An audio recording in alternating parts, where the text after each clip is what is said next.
Okay, so the year is 1915.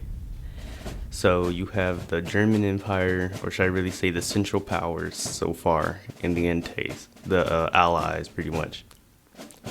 So you have the German Empire, the Austro-Hungarian Empire, the Russian Empire, the Kingdom of Serbia, the Kingdom of Montenegro, the French Empire, and the British Empire.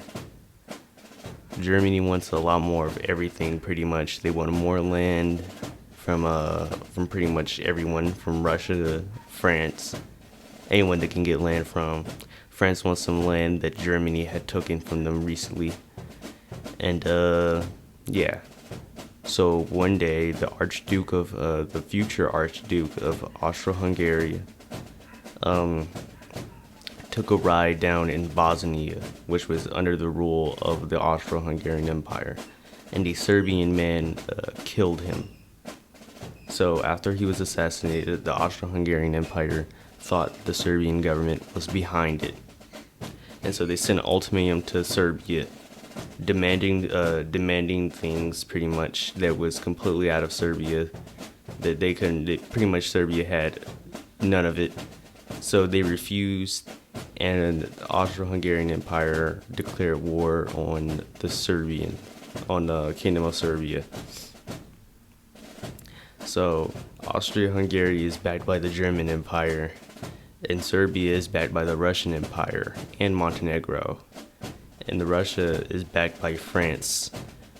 And so when Austria-Hungary declares war on Serbia, Russia declares war on Austria-Hungary, so does Montenegro. Then Germany declares war on Russia, and France declares war on Germany since France is backing Russia. So pretty much when the war starts, nothing really starts to move really so fast due to trench warfare. Trench warfare works like this. So pretty much you have two sides in one trench. So both armies dig in holes and long straights across one front. And in between that is that there's a nice plain field of some sort. There's a nice field of some sort between each trench. Now, usually what happens is that the aggressive trench usually charges that other trench, the defensive trench or opposing trench, I think. And pretty much in no man's land. So pretty much what the defending trench does is that they open up fire upon they open up fire upon the charging enemies, and of course sometimes it just continues to keep firing upon, even if you're not rushing. This left a lot of men shell shocked in the trenches, since the life in the trenches were awful. So pretty much it's like a big stalemate so far on every front. Nothing really is happening. The British, they don't join the war. So Germany, what Germany does is that Germany gets the great idea to pretty much invade Belgium and Luxembourg to get around the French defenses. Since they thought Russia would be, slow to get their forces ready. So when Germany does invade Belgium and Luxembourg, the UK declares war on Germany. Or should I say the German Empire. They declare war on the German Empire for attacking Belgium, since Belgium's neutrality was guaranteed by the United Kingdom. Let's see. Yes. So soon after that, the UK joins in the war, and Germany's plan pretty much comes to a halt, and another stalemate. The Russian front goes well for Germany and the Austro-Hungarians. The Balkan front for Austro-Hungarian doesn't really go so well though. They're not really pushing into Serbia or Montenegro. Most likely they're losing, to be honest. Soon after that, Soon after that, Germany gets the Central Powers. They get Bulgaria into the war, promising them land that they had lost recently due to the Balkan Wars. So Bulgaria joins the Central Powers, and soon after that, Serbia collapses, and so does Montenegro. Then after that, they declare war on Greece, or try to take some more land from Greece, since Greece was going through like a national schism, to see if they should join the Central Powers or not, or upon who to join. When the Central Powers declared war on Greece, they joined the Allies, and yeah, the front didn't really go all that well, since British troops from North Africa started to come in to help Greece. Sooner or later, Romania joined in on the Allies. Their front also didn't go so well. Eventually, they really started to lose their front like a lot. Italy joined in on the Allies to beat the Central Powers, and the Ottoman Empire, which was a declining empire at this point, they joined the Central Powers in order to help. So yeah, after a while, the Russian Empire is really losing the war at this point. They're being blockaded. They have no food. People are angry in the Russian Empire, especially due to all the losses that have been coming on. So Germany decides to send a man named Lenin back to Petrograd, to Russia, to the Russian Empire, since Lenin wanted to start a communist uprising. What the German Empire was hoping for is that he would start it and they would pull out of the war. And they did. Lenin, he started his uprising, overthrew the government, and pulled the Russian Empire out of the war. So with Russia now out of the war, the German Empire only had one front to focus on at this point. So what they did is that they decided to send a Zimmerman Graf to Mexico in order for them to attack the United States of America. Since the United States of America at this point, they were neutral in the war, they hadn't joined the war, but they were indeed gaining super rich off of the trading with Europe, since the United States was supplying the Allies with guns, food, ammunition, etc. And the Americans, they were getting just super rich off of it, obviously. And the German Empire was worried that they would join the war, and you know, obviously that would pretty much mean the end for Germany right there. So they sent a Zimmerman Graf to Mexico, saying that if they attacked the United States of America, the German Empire would recognize their claims on like their former territories, besides California. California's too nice. By then, Mexico had just got done Mexico was like kind of still in and just got done with their own civil war. So yeah, but before the Zimmerman Graf could even get to Mexico, the British, they intercepted it, and they told the United States of America upon what Germany was planning on doing. So after that, the United States joined in on the Allies, and they started to send men out to Europe in order to go defeat the Germans. And after that, a few landings in the Ottoman Empire. The Ottoman Empire soon fell. So did Bulgaria. Next was Austria-Hungary, and then the German Empire. So, and that was the end of the Central Powers and the end of World War I. So after World War I, what happened next was the Treaty of Versailles, And what that meant for Germany is that they had to pretty much give up a lot of land, They had to give up some land, take the responsibility for starting the war, and they had to pay back a huge amount of money. And they also had to become a republic. So after that, the Weimar Republic was created. The German Empire has ended. They lost all their colonies. So yeah. And after that, what happened next was that, so pretty much, oh yeah, also they had to reduce their military to like a lot.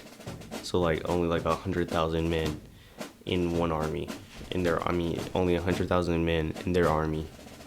They weren't allowed to have a air squad or anything like that. Their navy was reduced too. So after that, the Weimar Republic was obviously very weak. A lot of the armies had to be disbanded, but the government gave out jobs to the army. So pretty much like jobs, like pretty much spying, pretty much to make sure that there was no communist uprisings. And that led to a man named Adolf Hitler also getting that job. Adolf Hitler was previously from Austro-Hungarian. He was from Vienna. And of course, after World War I, the Austro-Hungarian Empire collapsed. And of course, Austria still existed, but they were just not their empire anymore. Very small. So Adolf Hitler, he was from Vienna, in Austria, and he came in World War I. He fought for the German Empire. Since he was like crazy, he was like obsessed over the Germans, the German Empire. And so after the loss in World War I, he was very devastated. The government did give him a job though, to make sure there was no, one of the jobs to make sure there was no communist parties gaining popularity or starting any uprisings. And so what Hitler did is that he did do that. He went around making sure that there was no communist parties gaining any popularity or trying to start an uprising. And in one of the parties he found, he thought they were communists, but turns out no, they were actually fascists, pretty much. And since they were fascists, they kind of had like a lot of the same ideas that he did. And so soon after that, he kind of quit his job as that, and he joined the party. He started to give out his speeches. Many people loved his speeches. They thought they were like, many people credit him as like a talented speaker or talker. So after a few riots that he did and got arrested, wrote a book. Soon after, he ran for president or chancellor. Yeah, he ran for chancellor. He didn't win president, he didn't win president, but he did win for chancellor. But he did get the chancellor role. So after he got the chancellor role,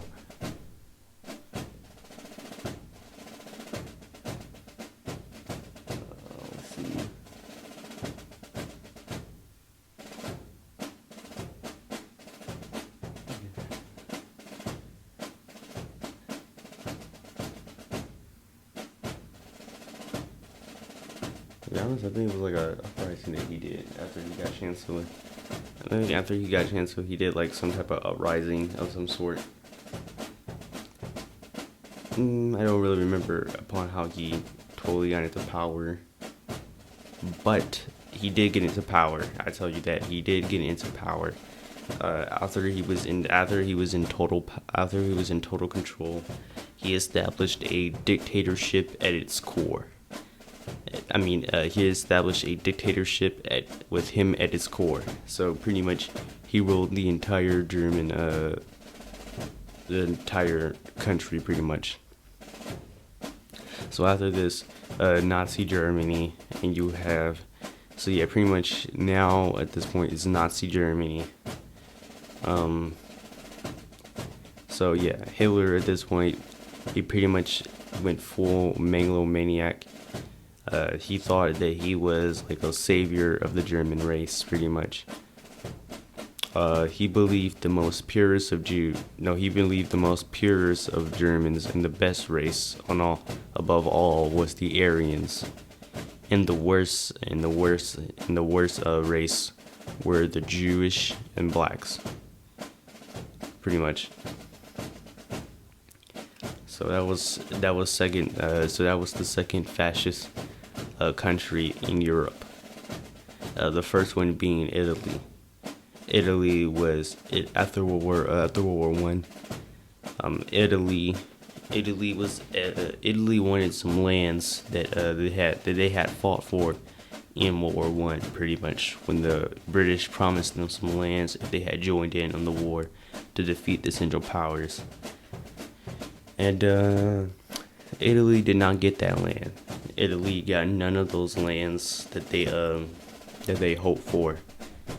And so Benito Mussolini, pretty much what he did is that he overthrew the government, him and his fascist party, and they had promised to make Italy great again. Italy only got some of the lands they wanted, but they still wanted more. So at this point in time, Italy and France and the UK, they're still trying to keep Germany in like kind of control. Pretty much, they're trying to make sure that Germany doesn't go full crazy again. And so what Germany ends up doing is that after a while, they want to unite the Germans. Pretty much, that was Hitler's main goal, was to unite all the Germans once again. So he started off by doing that. By doing the Anschluss, which was pretty much annexing Austria. Austria had held a vote.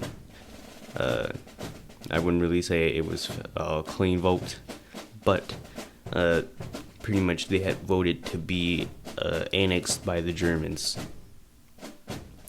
So after Germany had annexed Austria, they wanted to take over the Sudetenland, which was a part of the new Czechoslovakia, or the Czechoslovakian Republic. The Sudetenland was a piece of land that was filled with the Germans, supposedly. And what the British and the French did is that they did what you call appeasement. So what they did is that they gave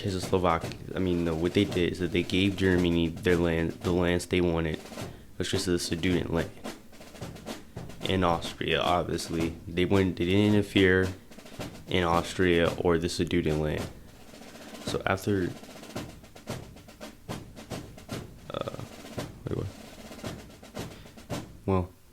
Germany had took the Sudetenland. By the way, when Germany did take the Sudetenland, they promised not to invade the rest of Czechoslovakia. And so they proceeded to invade the rest of Czechoslovakia after they got their Sudetenland. So after they took Czechoslovakia, they set up a puppet state, Slovakia, as I guess as a way of control. I don't really know. Let's see. So after that, what Germany wanted to do was to invade the new Polish Republic, to pretty much unite that Polish corridor. Since when the Polish Republic was created, what they pretty much did is that they split Germany pretty much into two. They took the side of it was a corridor splitting the German. Pretty much the German mainland and from East Prussia.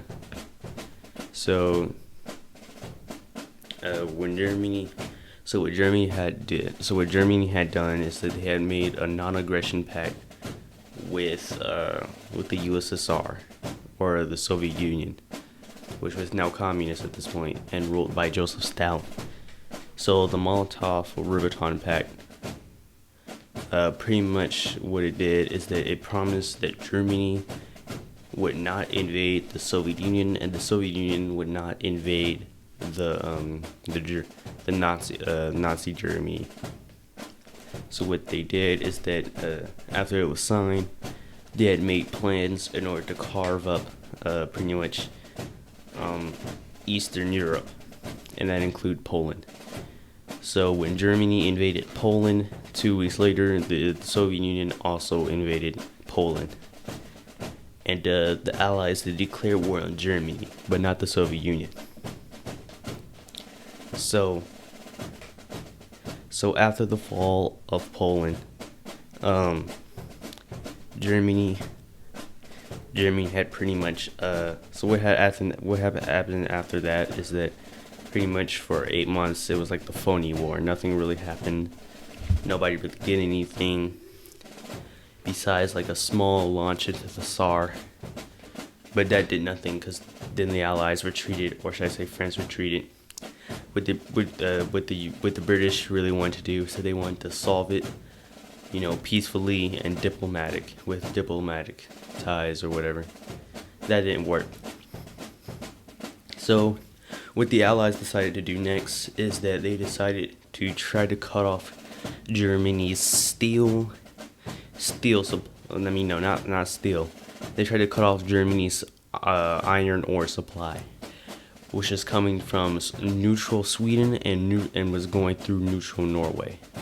So what the Allies did, or should I say what Britain did, is that they put mines down by Norway, to attack, and ordered any type of ships going from Norway to Norway to be sunken. Hitler realized what they were doing, and so he responded to that by invading Denmark and Norway and taking control of their airfields and attacking the Allies. Hitler won that day. The Allies, they were forced to retreat, and the British Prime Minister was replaced by Winston Churchill. So yeah. After that,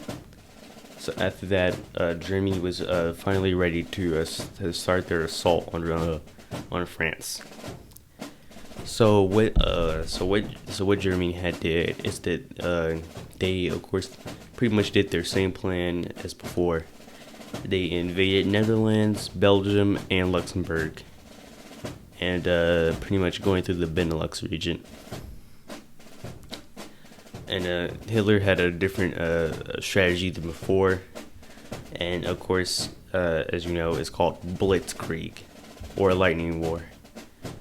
And so pretty much what he did is that the Allies were asking the Benelux regions if they could, pretty much was asking the Benelux countries if they could place troops in their land, but Belgium, Luxembourg, and Netherlands, they all refused, and then Germany invaded, and so France and the British, they quickly rushed in order to counter the Germans before they made it too far. A piece of France, also known as the Ardennes, the France thought that it was naturally impenetrable, that it could not be invaded once, or that it could not be invaded at all. No one could move through it, so it was left unguarded. And what Hitler did is that he pretty much sent as many men as he could through it. And after he had made it through the Ardennes, he pretty much encircled the Allies, or the French troops. Some of the British ones got away at Dunkirk, And after that, Germany blitzkrieg to through France, taking Paris. And after that, France soon fell. And with the fall of France, Vichy France was created, which is like a fascist puppet state of France. Now, France at this point was still a massive colonial empire. So a lot of the empire, turns out they didn't like being fascist. And so they created their own France, Free France, or should I say the British created Free France. And what Free France was pretty much meant to do was to beat the fascists and, to liberate Vichy France, to, make democratic France once again. So, yeah, a lot of Free France was based in Africa. And so that was like the main important front. Of course, after the fall of France, Italy also declared war on the British. So at this point, the UK is pretty much kind of alone now at this point. Of course, the UK, they're also a massive colonial empire. They have Canada, Australia, New Zealand, South Africa. They have a lot of colonies. India, and those colonies, of course, obviously helped. So yeah. So pretty much what Hitler did next is that he started to try to gear up an invasion to cross the Isles, or the English Channel. And so what he started to do is that he wanted to get air his support. So a bunch of air raids happened on the British Isles in the south. Britain also sent their airplanes and all that to also go counter the Germans in the air. Soon after that, Hitler's plans failed for that one, and the English Channel was left in British hands. So at this point, there was also another country that had joined the Axis, and that was Japan. Or should I say the Japanese Empire. The Japanese Empire had fought on the Allies side in World War One. But what Japan wanted to do is that they wanted to expand their influence amongst Asia, or should I say amongst Southeast Asia. So what they did previously before World War One is that they had invaded Korea. They had beat the Russian Empire in a war for Manchuria, and so now pretty much Japan is kind of like So what Japan is doing now is that they're pretty much going around looking for resources, oil, steel, anything of that value. And so yeah. And so what they did is that they invaded China. China at this point had been broken up pretty much. It was like a civil war between the nationalists and the communists.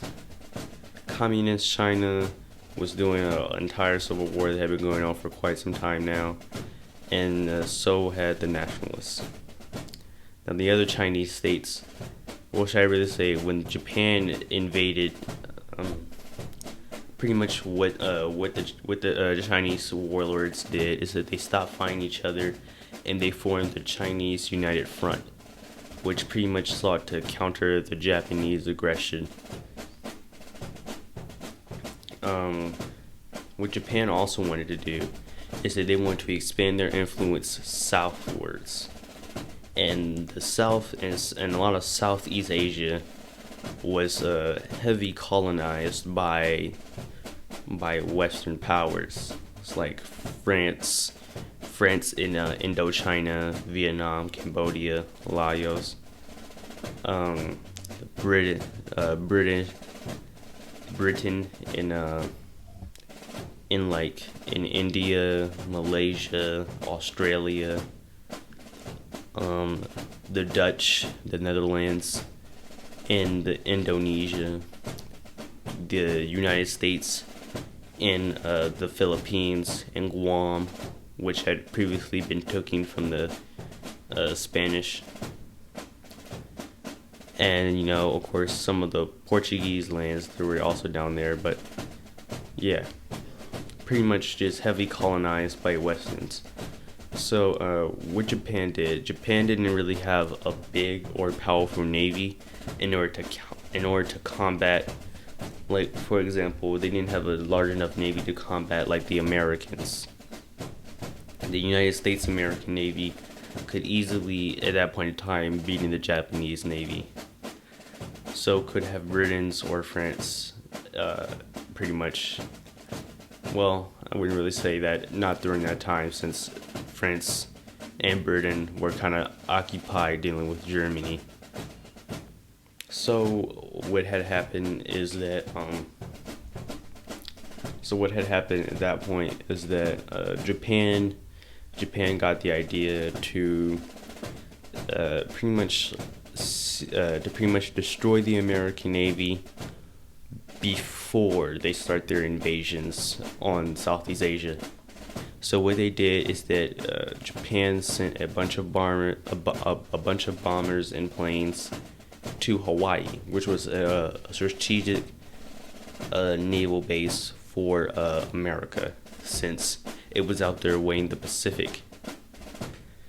And so when Japan bombed pretty much Pearl Harbor, when that happened, America declared war on Japan. Japan at this point was in the Axis, Pact of Steel. And so Germany also declared war on the United States of America. So after the attack on Pearl Harbor, Japan started to pretty much take Southeast Asia with ease. They took the Philippines, Guam, Malaysia, and Indonesia, Indochina, Thailand. At this point, it seemed like a Japanese victory was very big and coming. And so, at this point, now what Japan was trying to do was to try to pretty much push back the British Raj, which was India, pretty much threatening the border of India and Australia. So after a while, Italy at this point had pretty much annexed Albania, and what they wanted to do next was to pretty much attack Greece. Italy hadn't been having the best of luck in the war so far. Their North African campaign was going good at first, and then the British started to push them back. So that was kind of a fail. The Italians tried to push the UK out of Egypt. They tried to invade Greece, and that went very badly. Greece pretty much pushed back the Italians in their aggression. So what Italy did is that they called upon their ally Germany, and what Germany did is that they had to go down there and pretty much help Italy in Greece. But at this point in time, Germany did not border Greece. So what they did is that they forced Hungary to join the Axis. They also they didn't force, but they pretty much got Bulgaria, Romania into the Axis, and they invaded, and Yugoslavia did not want to join the Axis. So Germany invaded Yugoslavia, and pretty much and then they also invaded Greece. Greece had failed soon afterwards. At this point, so after that, what Germany wanted to do next was to invade the Soviet Union, and they did that. It was Operation Barbarossa. I think that's how you say it, or Barbarossa, either one. And so Germany, they launched the biggest invasion upon the Soviet Union, and that the Soviet Union was unprepared at first, so Germany made staggering progress through the Russian lands. They took a lot of key cities that the Russians needed, but after a while, it became winter, and when it became winter,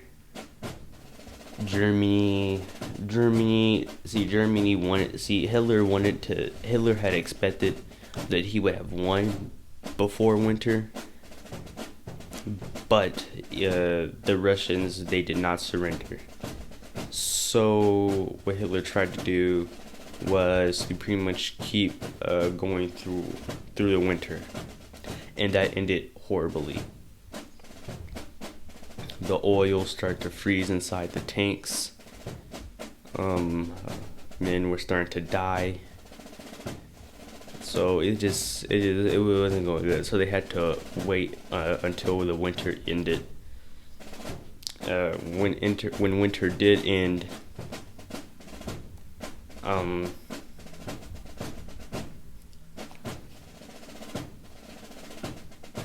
when winter did end, what Hitler wanted to do next was to cut the Russians off of their Caucasus supply. So, pretty much, their oil supply. They wanted to cut them off of that. So pretty much what Nazi Germany did is that they sent a couple of men to go and to pretty much cut off the Russians from the oil supply, which Nazi Germany did do. But they also left one of their divisions in order to take the key city of Kursk. And that didn't go so well, since the Russians, they had moved there since when Hitler had first invaded. All their factories were under their control.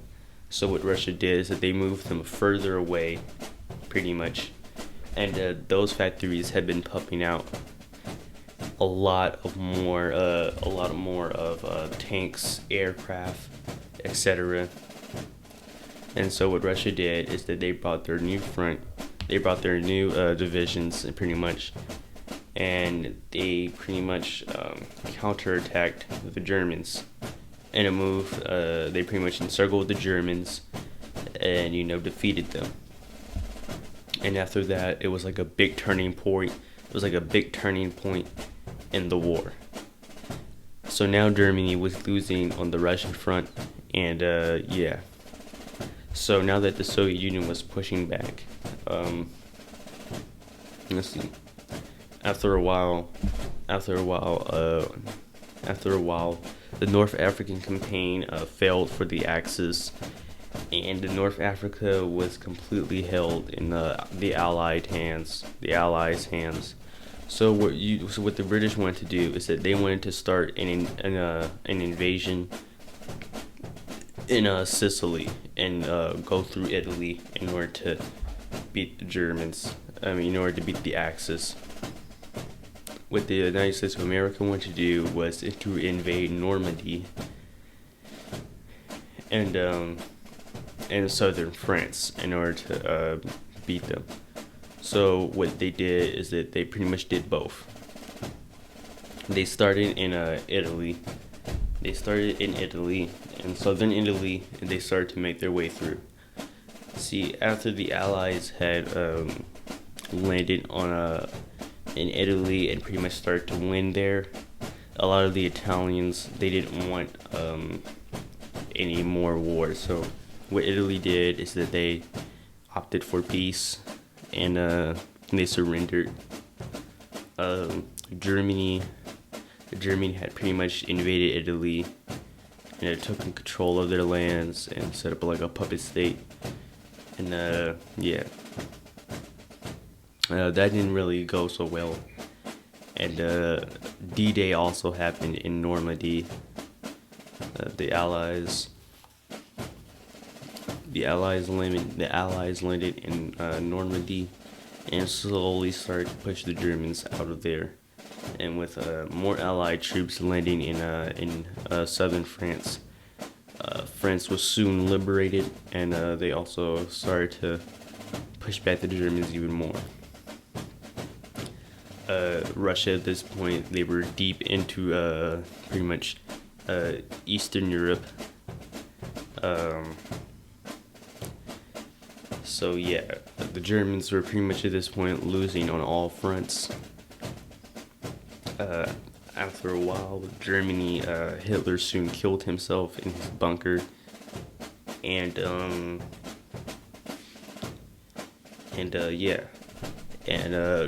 Germany soon surrendered, obviously. So with two axes out of the war, there was only one to go at this point, and that was Japan. The Japanese Empire had still not surrendered. America at this point had recaptured most of the islands at this point. And so what America had been working on during this war was the Manhattan Project, which is pretty much the atomic bombs. And so they wanted to test these bombs. They wanted to use these bombs as like a show of strength and to see how they worked. So what they did is that they dropped 2 atomic bombs on Japan, one in Nagasaki and one in Hiroshima. Soon after that, Japan surrendered, and that was the end of pretty much World War II.